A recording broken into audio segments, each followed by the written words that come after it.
Good morning, everybody. I want to welcome you, and I want to welcome everybody on YouTube. Say good morning, YouTube.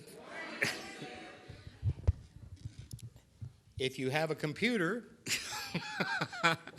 and you have an internet connection, then you'll be able to get all of us on YouTube. And also, if you go to our web, how many have seen the new website?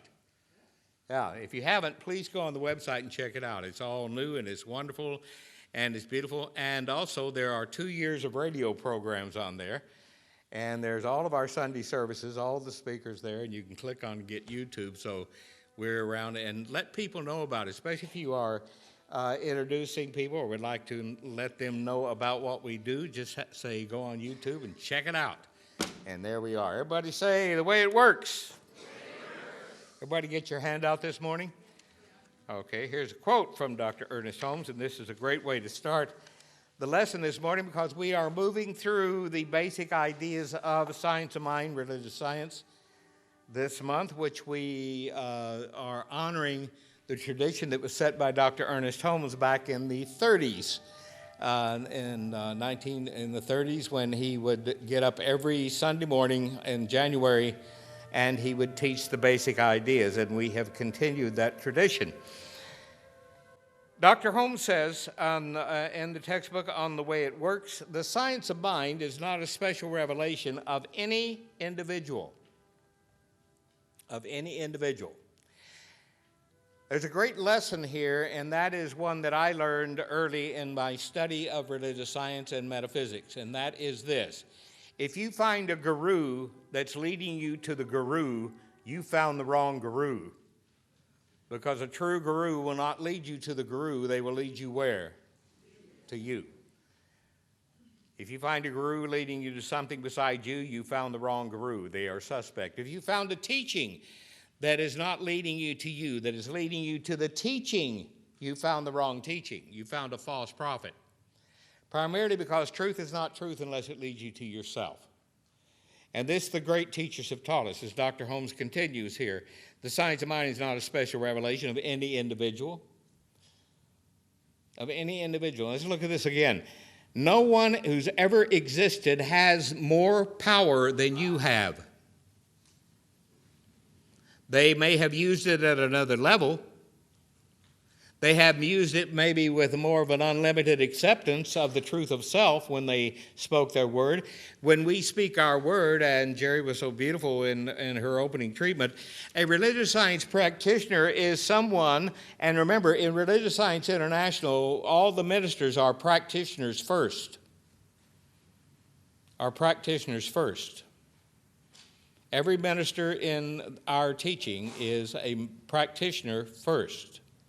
And we draw on that understanding primarily because if you're going to be a true religious science practitioner, your challenge is to discover, first of all, there is such a thing as critical thinking from oneness, and you can practice it. You can be it.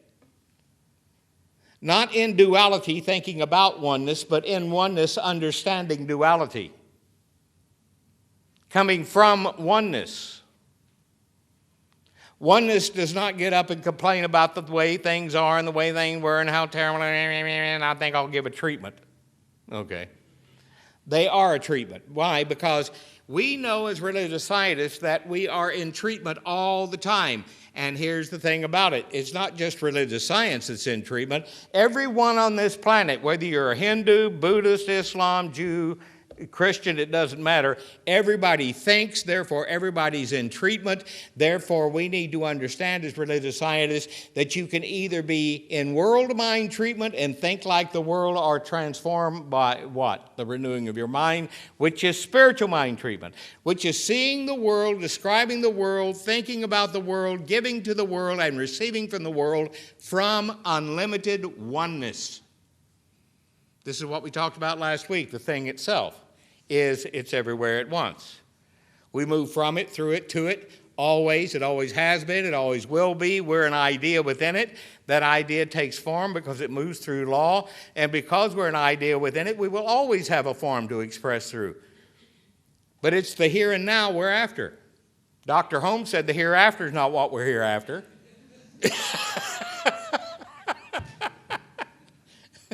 whatever it is, Dr. Holmes said, whatever the next life is, we'll all get together and compare notes and see who was right. But what if we could wake up and hear what the great, the good, and the wise taught, and that, we'll go all the way back, go back to Jesus 2,000 years, where he talked about be in the now. He was teaching Zen, that the now is all there is, and what are you doing with the now? Who cares what you did with it yesterday? Who cares what you didn't do with it yesterday? The challenge is to care what you're doing with it now, what's in front of you. For 35 years, going 30, I can now say 36 years, I have been standing in this pulpit teaching a lot of basic ideas, but one of the main things I teach my students, which Dr. Craig Carter and others taught me, and very clearly, and that is this. We have one of Dr. Carter's students here this morning, and only the two of us know how much we love him and appreciate him. And primarily because he would not let his good students, he would not let them settle for secondary definition of what we are. He said to me once when I was going in moaning and groaning about something, and he knew I knew better, he said, Jay, get healed or get out. I don't want to get out. Okay. He said, why are you asking me how to heal this when everything you've been doing for the past years is very clear to you of how to let go and let the healing of whatever I don't even remember what it was, going through happen. Okay. I remember somebody who tried to commit suicide because her girlfriend left him. And they came up a while back, about 20 years ago, they came up and they said, Dr. J, I can't even remember what she looked like. And I said, you were going to kill yourself because she left you? Good. Okay. Now, what was happening at that moment? That moment he was doing what? He was letting his emotions think for him instead of his intelligence. Everyone say, I'm part of divine intelligence. It made me out of itself. Therefore, the truth of me is intelligent. Now, the challenge we have is don't use your intelligence to act stupid. How many have done that? Okay. And all things are possible. Everybody say, all things are possible. If you don't believe that, ask the Seahawks.